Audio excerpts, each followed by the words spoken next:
Uh-oh. Big uh-oh.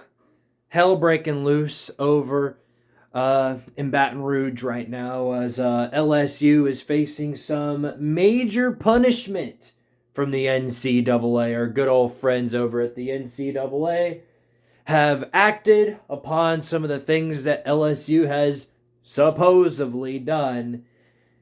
And years after the occurrence, now they choose to take action. Well, most of this came because of what's going on with the basketball program, or what happened with the basketball program. The scandals involving Will Wade, the former LSU basketball coach. And, initially they talked about it being both the football program and the basketball program that were going to receive punishment. And I was like, what? Why the football program?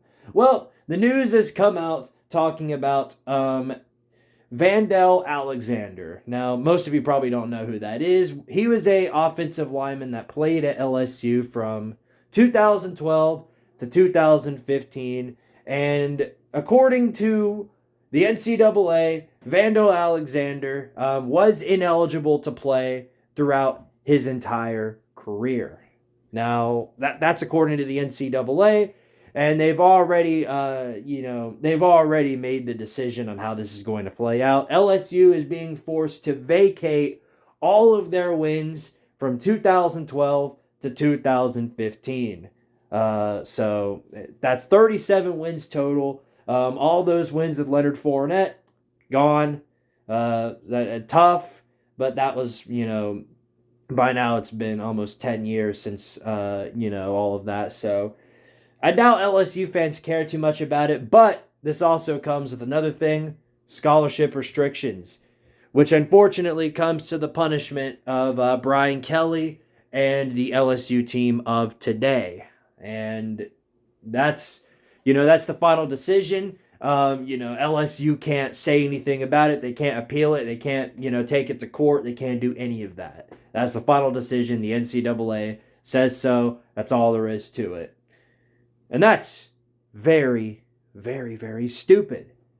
Because, like another particular thing that's happened with another SEC program, they self-impose these penalties, and LSU, the people inside of LSU admitted that they were doing this. They confessed to it way beforehand, and nobody said jack squat for years. And here we are, five something years after Will Wade, or 3 years, however many. It's been years since all of this has happened, and now they're forcing punishments. Why? Why? Now I don't know about the bowl bans. I don't know if they're going to do a postseason ban for LSU, which would be detrimental to LSU because people had them going to the playoffs. It's going to throw everything out of control because it's going to be 3 years of LSU not having bowl eligibility. And like I previously stated, this isn't just important in regards to LSU. This is also important for everybody because it also came to my attention that Memphis was receiving some restrictions because of some of the stuff that they did recently. And if the NCAA is starting to crack down on all these teams just out of the blue randomly, who's likely to be next? Swear to God, swear to God, don't you do that to me.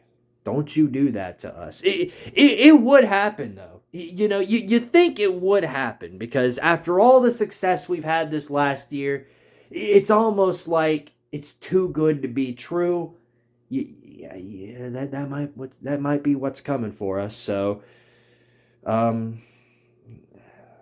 you better be prepared for the wrath of Squidtard if that happens. But yeah, LSU in some big trouble. Having to pay all these fines, scholarship restrictions, vacating all their wins. That's all the punishment that's been there for now. But the main reason I made this video because this also pertains to what may happen in the future. And I don't want to see my program in any trouble because if the NCAA is cracking down on something that happened years ago for whatever reason, who's to say they can't do the same thing to us? That's the truth behind all this. I hope it doesn't come to be. I really hope it doesn't. That would really damper my mood, to say it ever so lightly. But you guys tell me down below whether or not you think they'll come after us. I don't know. I don't know.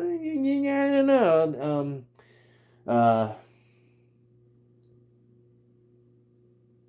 I'm gonna be big mad. Big mad. The large mad, even. The ginormous mad, if you would be so inclined to say so.